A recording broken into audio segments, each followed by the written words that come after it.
Un jour, ton cœur s'arrêtera. Et à ce moment précis, ton corps, ce corps que tu nourris, que tu maquilles, que tu sculptes pour plaire au monde, deviendra poussière. Fini les regards. Fini les likes. Fini l'apparence. Il ne restera rien que ton âme. Mais voilà la vraie question. Où ira-t-elle? Parce que l'homme ne meurt pas vraiment. Il se déplace. Et ce lieu où tu iras, ce n'est pas un hasard, ni une loterie. C'est une conséquence. La conséquence directe de la vie que tu choisis de mener aujourd'hui. Tu peux fuir cette vérité. Tu peux faire semblant de ne pas entendre. Tu peux même t'inventer ta propre version du monde. Mais la vérité ne demande pas ton avis pour exister.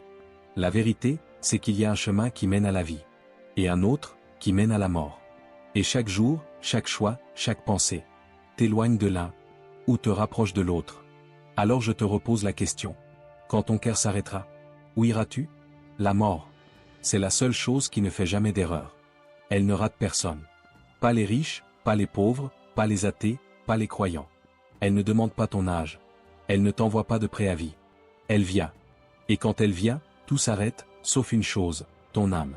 Tu vois, beaucoup pensent que la mort, c'est le grand sommeil. Le silence éternel. Le vide. Mais c'est faux. La mort n'est pas une fin. C'est une convocation. Une entrée dans un tribunal céleste, où ton argent, ta célébrité, tes diplômes, ne valent absolument rien. Tout ce que tu as bâti ici-bas reste ici. Mais ton âme, elle, passe de l'autre côté, et elle doit rendre des comptes. Chaque pensée, chaque mot, chaque attention, tout sera exposé. Tu ne peux pas corrompre ce juge. Tu ne peux pas fuir ce procès. Tu ne peux pas plaider l'ignorance. Ce que tu vis aujourd'hui n'est pas un jeu. C'est un test. Et chaque jour que Dieu te donne, c'est une opportunité de choisir. Parce que tôt ou tard, la mort viendra. Et alors commencera l'éternité. Le corps retourne à la poussière. L'esprit retourne à Dieu. Mais l'âme, elle, reste en suspens. C'est le champ de bataille. Le lieu le plus convoité de l'univers. Plus précieuse que l'or, plus disputée qu'un trône. Ton âme est au cœur de la plus grande guerre spirituelle jamais livrée. Ce n'est pas une opinion. Ce n'est pas une métaphore. C'est une vérité éternelle. Le roi Salomon l'a annoncé dans l'Ecclésiaste. Avant que le cordon d'argent ne se rompe, que la poussière retourne à la terre, et que l'esprit retourne à Dieu. Mais l'âme? La Bible ne dit pas qu'elle retourne automatiquement à Dieu. Elle est jugée. Elle est pesée. Elle est dirigée, soit vers la lumière, soit vers les ténèbres. Et entre ces deux extrêmes, il n'y a aucune zone grise. Il n'existe pas d'entre-deux. Pas de plan B. Pas de purgatoire dans l'évangile du Christ. Chaque âme appartient à une autorité, soit celle du royaume de Dieu, soit celle du prince de ce monde. Et cette guerre pour ton âme, elle ne se joue ni dans le ciel, ni dans l'enfer. Elle se joue ici, maintenant. Chaque jour, à chaque choix, à chaque compromission, à chaque vérité étouffée. Ce monde te distrait avec des likes, des plaisirs, des étiquettes, pendant que l'enjeu réel, celui de ton éternité, est mis de côté. Mais l'âme ne se laisse pas oublier. Elle crie. Elle pleure. Elle se débat. Parce qu'elle sait qu'elle n'a pas été faite pour ce monde, mais pour quelque chose de plus grand. À l'origine, l'âme de l'homme appartenait exclusivement à Dieu. Pure, libre, en parfaite communion avec son Créateur. Mais un seul acte a suffi pour tout briser. Une seule désobéissance.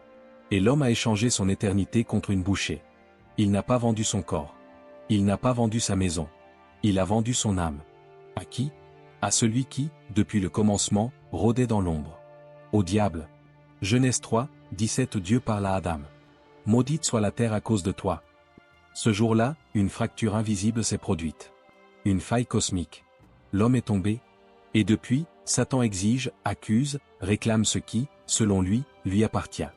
Et ne te méprends pas. Satan ne cherche pas ton argent. Il se moque de ta voiture, de ton succès, de ton statut. Il veut ton âme. Ton âme, c'est ce qu'il convoite. Parce que c'est ce qui reflète le souffle de Dieu. Et le diable est tout ce qui porte l'empreinte du Créateur. Chaque tentation, chaque mensonge, chaque perversion, ce n'est pas anodin. C'est une stratégie millimétrée pour te détacher de Dieu, et t'emmener, sans que tu ne t'en rendes compte, vers une éternité sans lumière. Et tu sais quoi? Satan n'a même pas besoin de t'effrayer. Il suffit qu'il te distrait. Il suffit qu'il te pousse à douter. Il suffit qu'il te fasse croire que tu as encore le temps. Mais l'éternité ne commence pas à ta mort. Elle commence à ta décision. Ferme les yeux un instant. Imagine un tribunal, mais pas n'importe lequel. Un tribunal céleste. Devant le trône, le silence est total. Pas de jury. Pas d'avocat commis d'office. Seulement toi? Face à l'Éternel. Et soudain, une ombre s'avance. C'est l'accusateur. Satan. Dans sa main, un dossier. Pas un dossier vide. Un dossier épais. Lourd. Implacable. Il y a tout. Absolument tout. Tes péchés secrets. Tes pensées honteuses. Tes colères. Tes jugements. Ton hypocrisie. Tes trahisons. Ton orgueil. Ton manque de pardon. Et il déclare, d'une voix glaçante. Cette âme m'appartient. Regarde ses choix. Écoute ses paroles. Observe sa vie. Elle a vécu loin de toi. Elle m'a suivi, même sans le dire. Elle est à moi. Et Dieu? Dieu, dans sa justice parfaite, ne peut pas mentir. Il ne peut pas tricher. Il ne peut pas faire semblant de ne pas voir. Car son regard perce les masques. Et là, une vérité éclate comme un éclair. Ce que tu as choisi sur terre, ce que tu as servi, ce que tu as adoré, détermine à qui tu appartiens dans l'au-delà. Ce n'est pas une question de religion. Ce n'est pas une question d'apparence. Ce n'est pas une question d'aller à l'église 2 fois par an. C'est une question d'appartenance. Qui règne sur ton cœur? Qui décide de ta vie? Qui guide tes pensées? Parce qu'au moment du jugement, ce ne seront pas tes intentions qui parleront. Ce seront tes décisions. L'homme a trahi. L'homme a chuté. L'homme a vendu son âme. Mais Dieu n'a pas abandonné. Dans ce même jardin où l'homme a choisi la mort, Dieu a planté une promesse. Pas une religion. Pas une règle. Une graine. Et cette graine a grandi. Elle a traversé les siècles, les rois, les prophètes, les persécutions. Jusqu'à devenir un homme. Pas un homme comme les autres. Un homme sans péché, mais chargé du péché du monde. Un homme sans faute, mais cloué comme un criminel. Son nom? Jésus-Christ. Un seul homme. Un seul sang. Un seul sacrifice. Et une déclaration plus forte que la mort elle-même. Celui qui croit en moi, même s'il meurt, vivra. Jean 11, 25. Ce n'est pas une jolie phrase. C'est une arme spirituelle. Une vérité éternelle. Là où l'homme avait tout perdu, Dieu a offert un chemin de retour. Un chemin qui ne s'achète pas. Un chemin qui ne s'hérite pas. Un chemin qui ne s'impose pas. Un chemin qu'on choisit. Ce n'est pas une histoire de religion.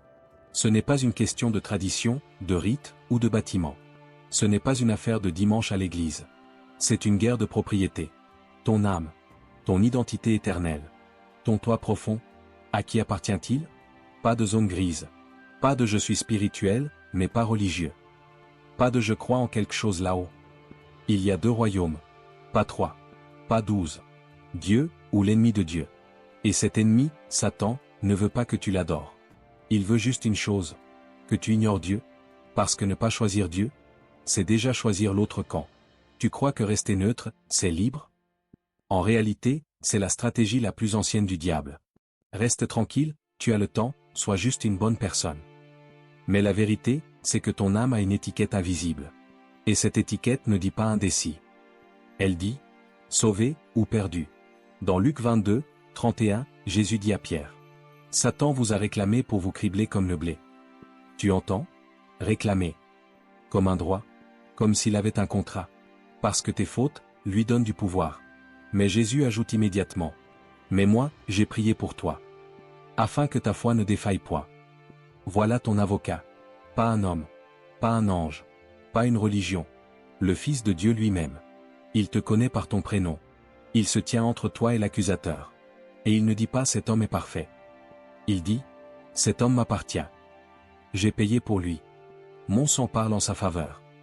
Mais voici la vérité la plus dure. Il ne plaide que pour ceux qui le reconnaissent.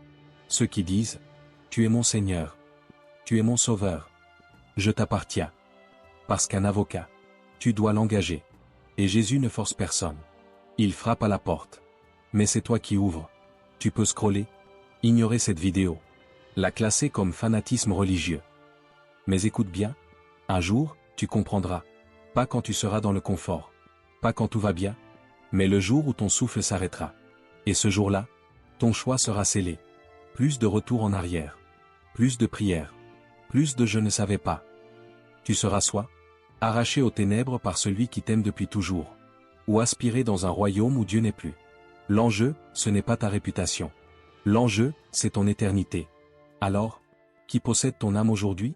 Si ce message t'a remué, si quelque part en toi, une voix te dit, c'est vrai. Ne garde pas ça pour toi. Partage-le. Avec un ami, avec un frère, avec ton père, ta mère, ton collègue. Peut-être que l'âme de quelqu'un d'autre dépendra de ton courage. Parce que Dieu cherche encore. Et il passe peut-être par toi.